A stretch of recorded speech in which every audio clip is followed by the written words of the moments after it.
This scene is happening all over China. It's not because there's an earthquake or a tsunami. It's just people going to get tested for COVID. They have to do it 3 times a day if they want to work for a living in the coming days. So they have to hurry up a bit because the number of people testing is high.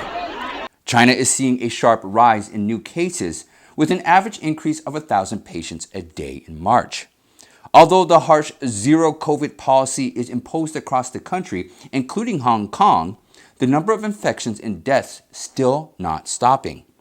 Jilin, the second biggest city in Jilin province, will lock down about 4.5 million inhabitants for 3 days starting on Monday as it tries to tackle its biggest coronavirus outbreak in 2 years. About 2/3 of the 4,000 infections reported across China on Sunday came from Jilin province, which borders Russia and North Korea.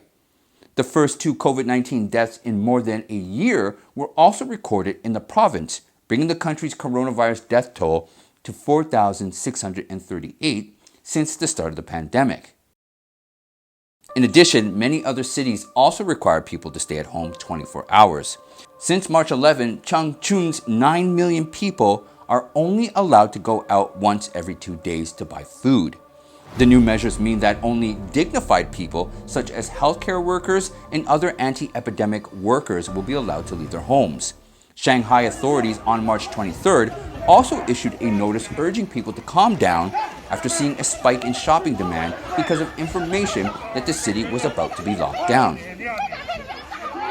Panic shopping on the night of March 22nd saw bookings on Alibaba's Fresh Hippo delivery app run out in a minute after midnight. Please do not believe in spread rumors, the city government announced on March 22nd. They said Shanghai will make a slicing and grinding approach, shifting through neighborhoods one at a time instead of shutting down the city. One resident posted on Weibo complaining about the government's unclear announcements and hoped the city would end its 48-hour blockade for testing.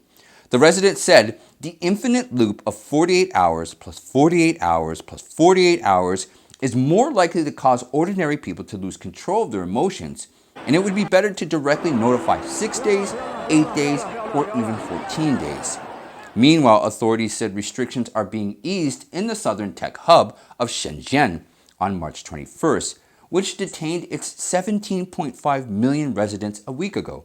However, there seems to be a constant stream of information on the internet that Shenzhen people are protesting against the city's closure, even rioting about the city's disease prevention policy.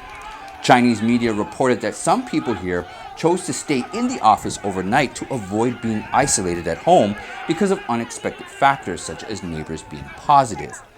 A video on Twitter shows a woman jumping from a building in a closed community in Fuxian district, an urban village in Shenzhen on March 21st. In another urban village, the video shows a large number of uniformed policemen and people around rioting, shouting, "No epidemic. Why lock down? We have to eat. We have to go to work. We are starving. We have no food to eat." Shenzhen, with 12.6 million people, reported 66 confirmed cases on March 13 and began shutting down the city. Some in the private sector helped the government calculate the damage from 1 week shutdown in Shenzhen. On average, the cost per patient is 100 million yuan, not calculating the cost of the city's closure to the people. President Xi Jinping earlier this week urged tighter virus controls at ports of entry and stressed the need to rapidly control local concentrated outbreaks. However, people will have to trade a normal life, both physically and mentally, to be able to live with harsh policies from this government.